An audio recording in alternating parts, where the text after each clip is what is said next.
Dinasti politik adalah proses pewarisan jabatan kepada kerabat ataupun teman dari penguasa sebelumnya kepada penguasa penerusnya karena dianggap layak dan dapat dipercaya daripada calon-calon pemimpin yang lain. Di dunia kami, justru dinasti politik adalah cara bagaimana pemerintah, contohnya presiden, menjaga stabilitas negara. Hal ini dapat dibuktikan karena pemerintah lebih mempercayakan hal tersebut kepada penerusnya, ataupun dua, mencegah adanya penguasa baru yang justru nanti akan jauh lebih buruk daripada penguasa sebelumnya. Oleh sebab itu prinsip kami sangat simpel, bahwa dinasti politik justru lebih banyak memberikan manfaat daripada mudorotnya kepada demokrasi.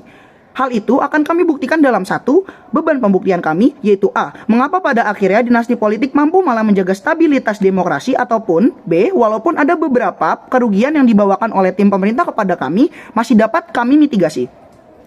Lanjut masuk ke dalam karakterisasi dinasti politik di dunia kami bahwa satu, dinasti politik memang berpotensi membuat adanya penguasa terpilih terbatas hanya pada satu keluarga. Tetapi perlu kami tekankan bahwa hak pilih masyarakat tetap dijaga.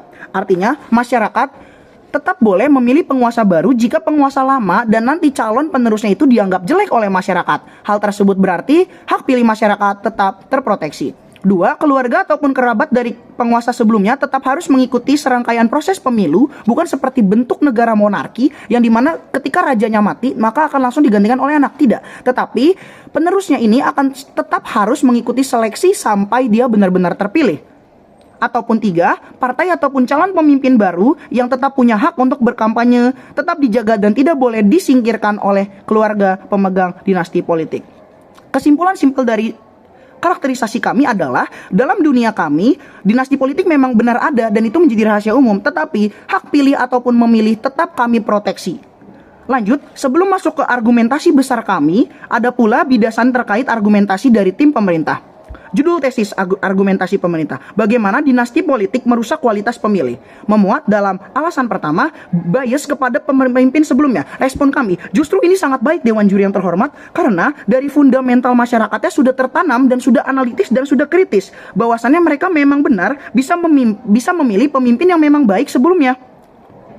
Dan pada akhirnya juga ini juga mempengaruhi daripada pemimpin penerusnya yang dimana dia menanggung beban ekspektasi dari masyarakat. Hal ini menyimpulkan bahwasannya pemimpin yang mempunyai beban ekspektasi itu akan membuktikan itu kepada media massa, kepada orang-orang yang membencinya, atau kepada pendukungnya. Hal ini justru akan positif karena dari pihak masyarakat yang memang sudah analitis dan dari pihak pemimpinnya nanti akan membuktikan hal tersebut kepada dunia. Entah memang tujuannya itu untuk menjaga nama baik atau memang dia tulus terhadap demokrasi. Dan lagi demokrasi tetap terproteksi.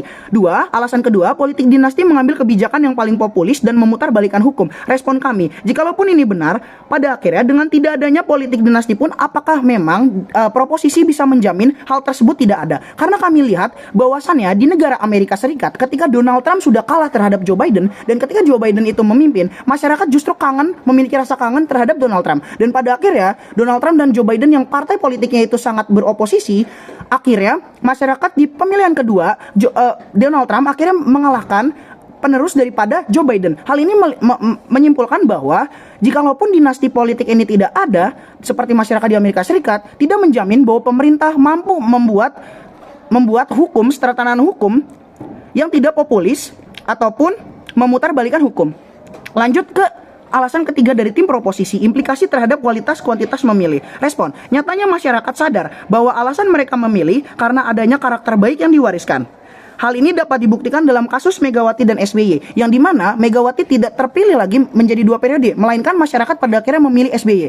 Hal ini juga saya akan menyanggah juga bahwasannya banyak sekali kaum-kaum yang terpelajar di penjara. Nyatanya Rocky Gerung sampai sekarang masih bisa beradvokasi di dunia maya, bahkan menghina presiden dan keturunannya. Lalu lanjut ke bidasan keempat kami, kepercayaan terhadap hukum berkurang. Respon kami, hukum sendiri selalu berjalan, tidak peduli siapa yang memimpinnya. Artinya nanti jikalaupun pemimpin yang memimpin bukan dari keluarga dinasti politik, masyarakat juga akan tetap apatis terhadap hukum jika dari pemimpin yang baru itu tidak menjalankan hukum dengan sebaik itu.